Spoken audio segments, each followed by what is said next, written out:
அடுத்து Julie madam அப்படியே போற போக்குல ஒரு பிரஸ் மீட்ல வந்து திருச்சியில வந்து அண்ணா வந்து ஏன் பொதுக்குழு கூட்டம் பெரம்பூர்ல கொடுக்கல, திருச்சியில கொடுத்துருக்காங்க, மற்ற தொகுதியிலலாம் வந்து அண்ணன் ஜெயிக்கலையா, என்ன எதுக்கு திருச்சியில, அப்போ இடைத்தேர்தல் வருது அதுக்காக தான் அண்ணன் வந்தாங்க. ஆமா இடைத்தேர்தல் வருது அதுக்காகவும் கூட இருக்கலாம்.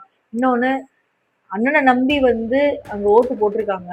ஓட்டு போட்டு அண்ணா வந்து பெரம்பூரா திருச்சியான்னு சொல்றப்போ பெரம்பூரா அவர் செலக்ட் பண்ணியிருக்காரு. ஸோ அங்க வந்து ராஜினாமா பண்ணியிருக்காரு.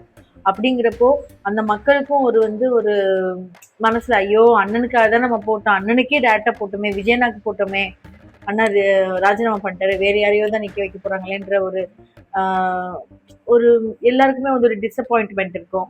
அதுக்கு ஒரு பூஸ்டப் கொடுக்கணும்ல, போகணும்ல அண்ணன். நீ என்னம்மா எல்லாத்துக்கும் வந்து நிக்கிற? முதல்ல போய் உனக்கு கிட்னி எல்லா வழக்கும் உன் மேல போடணும், நீ எல்லா வழக்கும் போடணும். உன் அபாஷனுக்கு அண்ணன் தான் காரணம். நல்ல வேலை உன் அபாஷனுக்கு வந்து அண்ணன் காரணம்னு சொன்ன, வேற எதுக்கும் சொல்லலையே. எல்லாத்துக்கும் எங்க அண்ணன் ஈஸியா போயிட்டார்ல. உன்னெல்லாம் பொம்பளையாவே சேர்க்கவே கூடாது. அது பக்கத்துல ஒருத்தன் உட்காந்துருக்கான் ப்ரோ புருஷன்ட்டு. ஓ எனக்கு வாயில் நல்லா வருது. ஒண்ணு பண்ணு, உன் புருஷனுக்கு சேர்த்து சேலை இல்லைன்னா சுடிதார் போட்டு கொண்டு வந்துடு, நல்லா இருக்கும், பொருத்தமா இருக்கும். நீ பேண்ட் ஷர்ட் போட்டு வா. அப்படிதான் அன்னைக்கு பிரஸ் மீட்ல இருந்தேன்.